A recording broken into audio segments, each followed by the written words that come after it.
Olá, tudo bem com você? Eu sou a Ana Rício e eu adoro fazer pão de fermentação natural. Se você tá aqui é porque você também gosta, não é?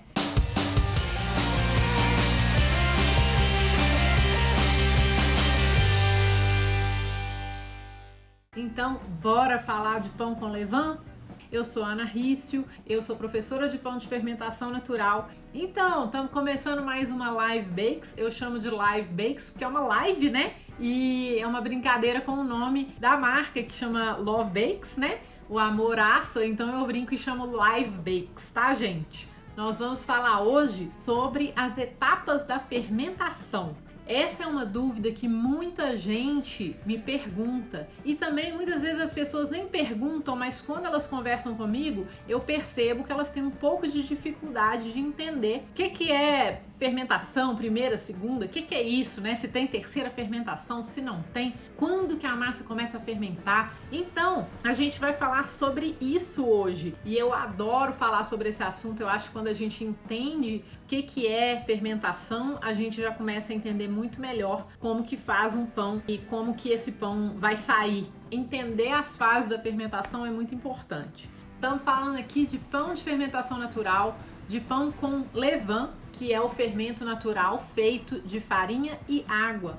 Esse pão que a gente fala muito aqui, que é de fermentação natural, o mais conhecido é o pão rústico, né? Que a massa tem a base de farinha e água e sal e fermento, né? E alguns outros ingredientes, grãos ou alguns recheios que a galera adiciona. Mas você pode fazer praticamente qualquer pão com fermento natural. Você não precisa de fermento biológico para fazer pão. Se você não quiser, a fermentação com fermento natural faz o pão ficar muito mais nutritivo pela ação das bactérias ácido-láticas se você fizer uma fermentação longa.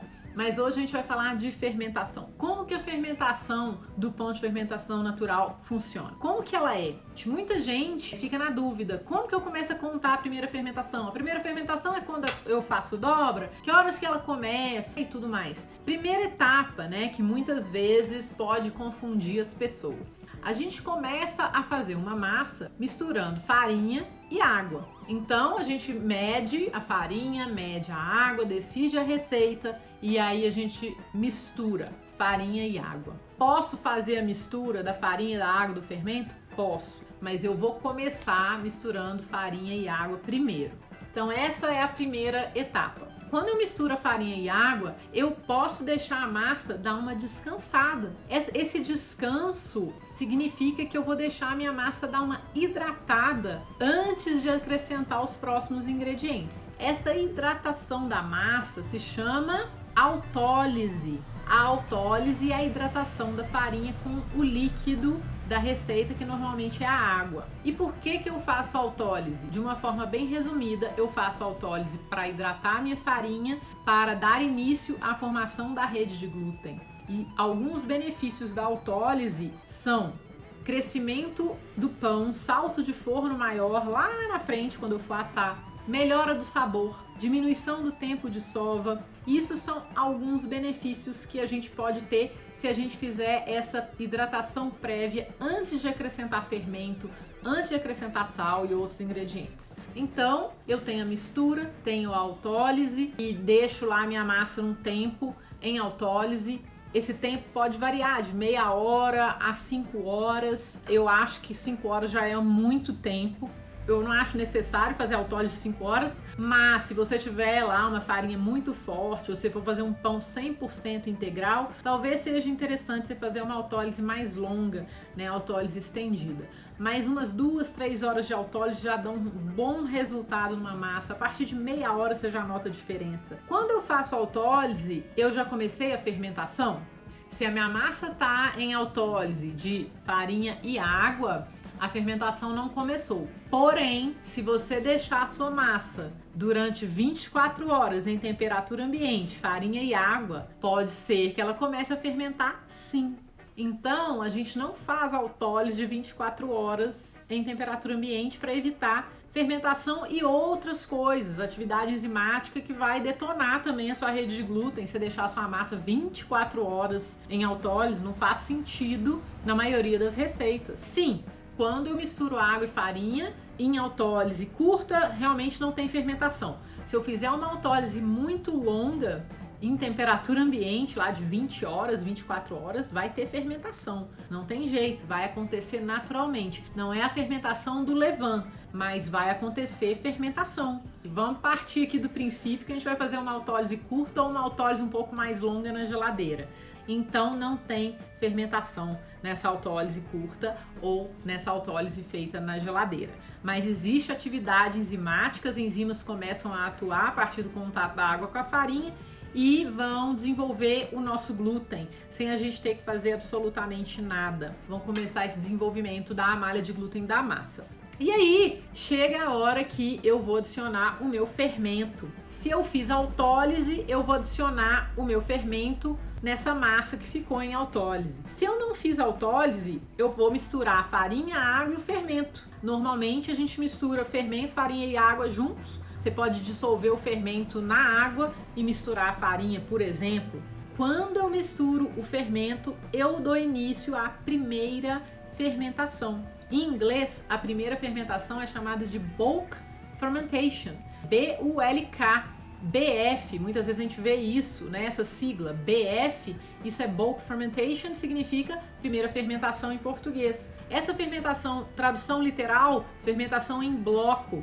Por que ela chama bulk fermentation? É porque é uma grande quantidade de massa. Normalmente você mistura uma grande quantidade de massa e fermenta essa massa em um bloco mesmo, em quantidade maior. Por isso que ela tem esse nome de bulk fermentation. Você vai começar a sua primeira fermentação, a sua bulk fermentation, na hora que você adiciona o levain na massa. E aí você pode esperar ou pode não esperar para acrescentar o sal e qualquer outro ingrediente. Eu não vou entrar aqui em específicas, em acrescentar um tanto de ingrediente, que horas que acrescenta, que horas não acrescenta. Eu não vou falar disso aqui hoje. Eu estou só explicando realmente as etapas da fermentação. Na minha bulk fermentation, que é a primeira fermentação, muita coisa pode acontecer ou não.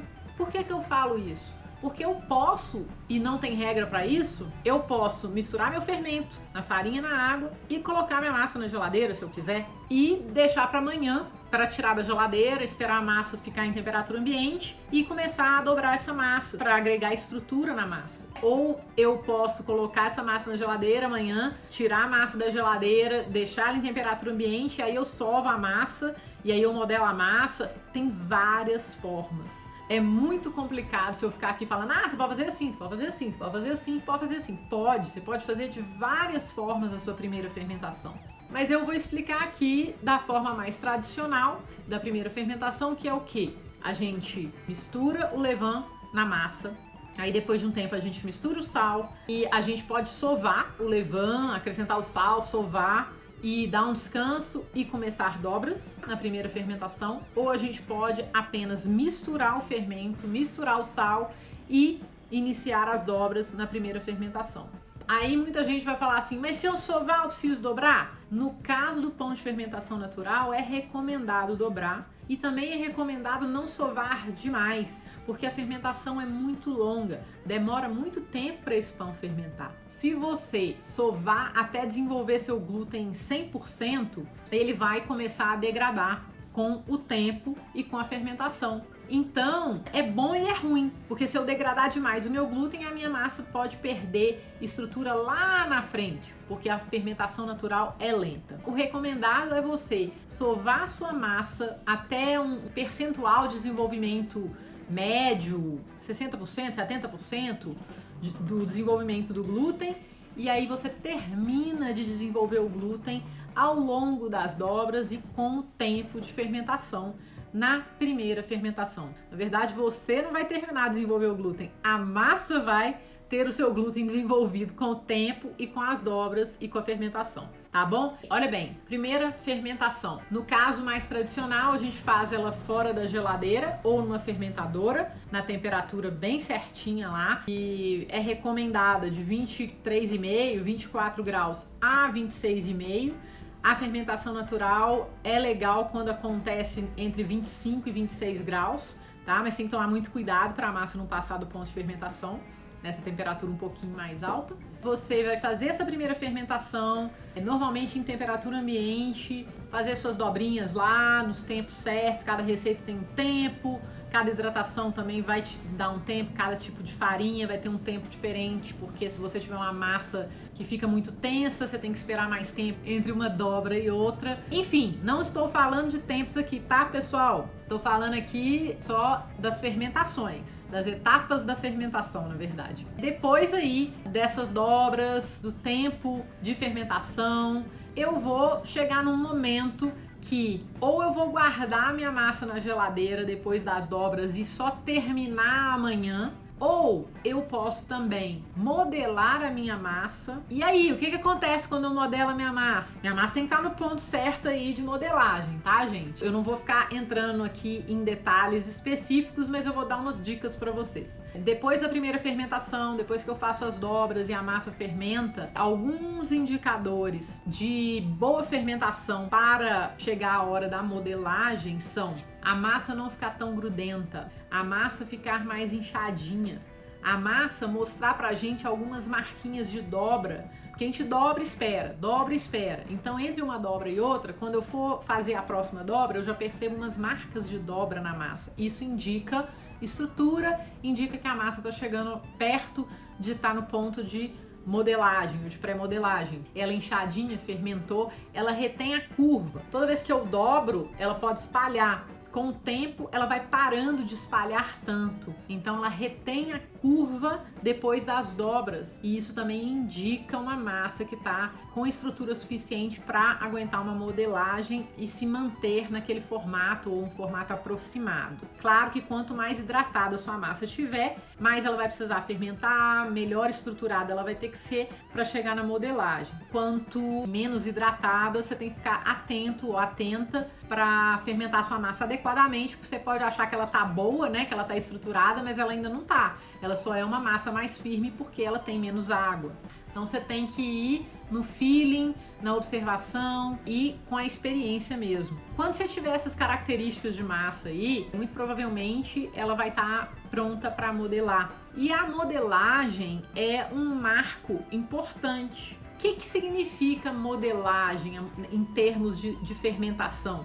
A modelagem é o marco do início da segunda fermentação. A primeira fermentação, ou aquela fermentação em bloco, bulk fermentation, vai até o momento do corte da massa e da modelagem. A partir do momento que eu vou dividir a minha massa e modelar, quando eu modelar a minha massa, ela já começou a segunda fermentação, tá bom? E aí eu tenho opções nessa segunda fermentação também. Eu posso modelar a minha massa e esperar um pouco, deixar ela fermentar um pouquinho mais fora da geladeira e colocar minha massa na geladeira para fazer a segunda fermentação na geladeira, que aí a gente chama também de maturação. Ou eu posso modelar minha massa e deixar ela fora da geladeira até a hora de assar. Então eu vou escolher como eu vou fazer a minha segunda fermentação. É muito legal fazer esse tipo de pão, porque como a fermentação é bem longa, a gente tem opções. Eu vejo muita gente falando, eu vou ficar fazendo pão até 2 horas da manhã e tal. Não é necessário você ficar madrugada adentro fazendo pão de fermentação natural, a não ser que você queira, beleza? Então, eu vou fazer uma pausa aqui, a gente parou aqui na modelagem que dá início à segunda fermentação, tá? Então eu posso fazer a primeira fermentação, fazer as dobras e no outro dia fazer a modelagem? Você pode fazer sim, você vai fazer as dobras em temperatura ambiente, sua massa vai fermentar legal, né, enquanto você tá fazendo as dobras. Aí você vai falar, beleza, agora eu vou guardar minha massa na caixa, eu vou colocar na geladeira. Você deixa sua massa na geladeira, você vai fazer o retardo da sua fermentação. Aí no dia seguinte, você tira, espera a massa voltar para a temperatura ambiente e aí você modela, aí você espera ela fermentar na segunda fermentação e assa, tá? Não precisa sovar até atingir o ponto de véu na longa fermentação, então não precisa.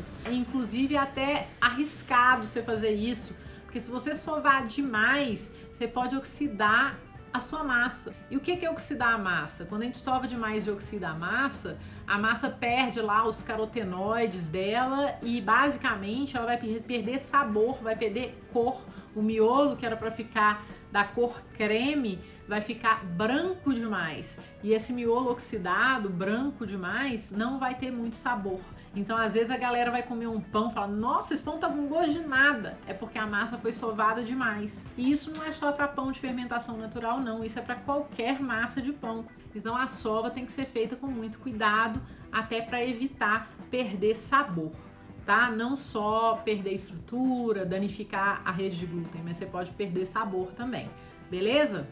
A primeira fermentação é um pouco mais lenta que a segunda fermentação. Vamos dizer, quando a gente mistura o fermento lá na água e na farinha, ele vai ficar assim: peraí, o que é isso? Aí ele vai entender que você deu farinha e água para ele. Então a galera começa a se multiplicar. A cada hora, a galera do fermento vai multiplicando exponencialmente. Depois de algumas horas, tem milhões de bactérias e leveduras, mas na primeira hora tem menos, na segunda aumenta e vai multiplicando exponencialmente, tá? Tô falando aqui na primeira fermentação em temperatura ambiente, você vai perceber que na primeira hora e meia, você não nota muita atividade de fermentação ali. E aí, de repente, você começa a ver sua massa começa a crescer, porque a galera tá multiplicando, lembra? Estamos falando aqui de seres vivos, né? Então a galera começa a multiplicar lá pela quarta, quinta hora. Se você estiver usando tipo 15, 20, 25% de levain na massa, sua massa já vai estar mega fermentada, especialmente se a temperatura ambiente for quente. Por isso que a gente tem que controlar a temperatura ambiente, controlar a temperatura da massa, para ela não fermentar demais e muito rápido, porque senão você pode realmente até desestruturar a sua massa. Uma massa que estava super legal, passa umas 3 horas, a massa começa a virar um grude, porque ela perdeu a estrutura porque está muito quente, por exemplo. Ou então ela não fermenta de jeito nenhum porque está frio demais. Mas o que eu quero dizer é que a primeira fermentação começa lenta e vai aumentando de velocidade exponencialmente, até chegar o momento da modelagem e a segunda fermentação começa. E aí o que acontece? Se eu deixar a minha massa em temperatura ambiente na segunda fermentação, ela vai fermentar rápido, bem mais rápido do que na primeira fermentação, porque a galera já multiplicou e já tá bombadona lá dentro, ela vai continuar fermentando.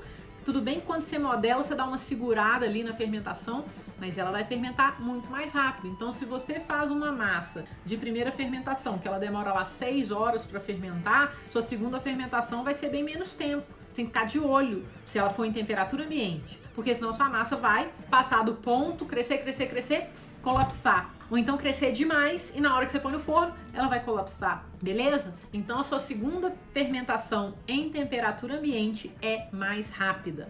E se eu coloco minha massa na geladeira em segunda fermentação, ou seja, depois que eu modelo, eu coloco na geladeira, em 1 hora, 2 horas, a massa vai esfriar. Se a minha geladeira for muito fria, tipo 3 graus, 4 graus, 2 graus, as leveduras vão parar de atuar e a massa vai parar de crescer depois de umas 2 horas, mais ou menos 3 horas de geladeira.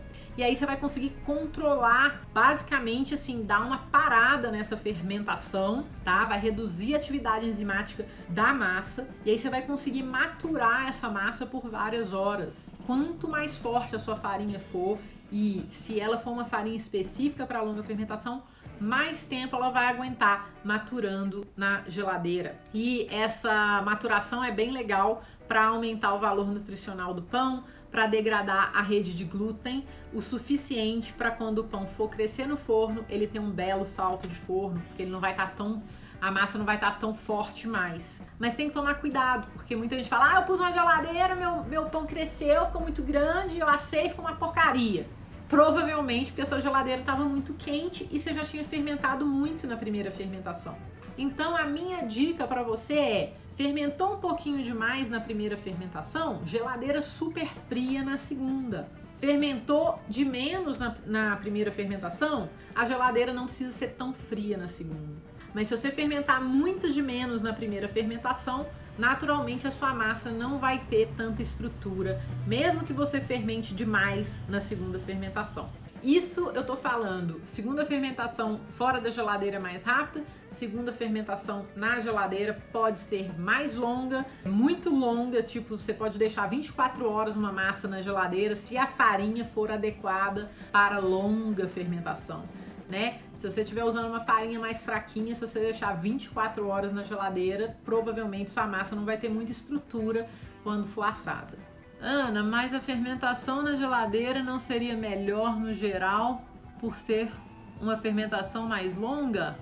O que eu acho mais fácil? Fazer a minha primeira fermentação fora da geladeira, modelar e fazer a minha segunda fermentação na geladeira. Por que eu acho mais fácil? Porque aí no dia seguinte eu não vou precisar ter que sujar a minha bancada toda de novo, esperar a massa chegar à temperatura ambiente para fazer modelagem e aí esperar mais um tanto. Você tá entendendo? Dá muito trabalho isso. Então a gente que tá em casa, quer a cozinha limpa e tal, é mais fácil você sujar a cozinha num dia só. Modelar a massa, fazer aquela bagunça toda. Aí você coloca a sua massa na geladeira para maturar na segunda fermentação. E no dia seguinte, o que você tem que fazer? Tirar e colocar no forno. É muito mais simples, não é? Então é por isso que eu prefiro fazer dessa forma. Mas tem algumas massas que eu faço minha primeira fermentação parcial fora, depois eu faço primeira fermentação na geladeira e só no dia seguinte eu faço modelagem e segunda fermentação. Tá bom? Concluindo a pergunta do nosso colega, levar para a geladeira após as dobras para finalizar no outro dia. Como eu posso contar o total de horas de fermentação lenta, longa, para alcançarmos benefícios? O máximo de horas que você colocar na geladeira, quanto mais horas, melhor. A partir de umas 10 horas, você já tem muitos benefícios aí das bactérias ácido-láticas na sua massa. E claro, vamos lembrar, se você usar farinha integral, melhor ainda. Por quê? Porque essa farinha é mais nutritiva. Não precisa ser massa 100% integral, pode ser parcialmente integral. Se você estiver usando assim 20, 30, 40, 50% de farinha de trigo, tá maravilhoso. Farinha de trigo integral, tá maravilhoso, porque aí você vai ter mais nutrientes na sua massa e você ainda vai conseguir desenvolver um glúten legal na massa, mesmo tendo parcial só de farinha integral, entendeu? Porque a farinha branca promove aí o glúten de uma forma mais fácil quando ela é uma boa farinha do que uma farinha integral, tá bom? Comprei Manitoba, mas não estou acertando. Já tentei com 80, 70, nada, a massa desanda. A Manitoba, ela é uma farinha muito forte, além de ter muita proteína, ela é muito forte e ela é ideal para fazer massas enriquecidas. Você pode usar a Manitoba em massas rústicas também, de farinha, água e sal, mas eu acho desnecessário. Tá? Você pode misturar também, dar uma misturada nela com uma farinha mais fraca, às vezes vai te ajudar, beleza? Mas a Manitoba é maravilhosa para fazer massas enriquecidas. Eu prefiro usar farinhas tipo a farinha superiore da Letinco Stagione, que é forte, mas ela é específica para pães de longa fermentação, e especialmente pães de fermentação natural e de alta hidratação. Eu prefiro a superiore do que a Manitoba para fazer pães, tá? Em dias quentes, a primeira fermentação ficará melhor na geladeira entre as dobras. Em dias muito quentes, a gente pode usar a geladeira ao nosso favor, sim, para controlar a temperatura da massa. Mas tem que tomar cuidado, porque se você deixar a sua massa na geladeira o tempo inteiro, ela não vai fermentar o suficiente, tá? E aí você vai ter que compensar isso depois de alguma forma, ou não vai conseguir compensar isso. Então, usa a geladeira para te ajudar a controlar a temperatura da massa, mas não parar a sua fermentação. Beleza? Você acha válido fazer o teste do levain na via antes de usar? Deve ser o teste de flutuação do levain. Depois de um tempo, depois que você conhece o seu fermento, você não precisa fazer teste de flutuação nele não.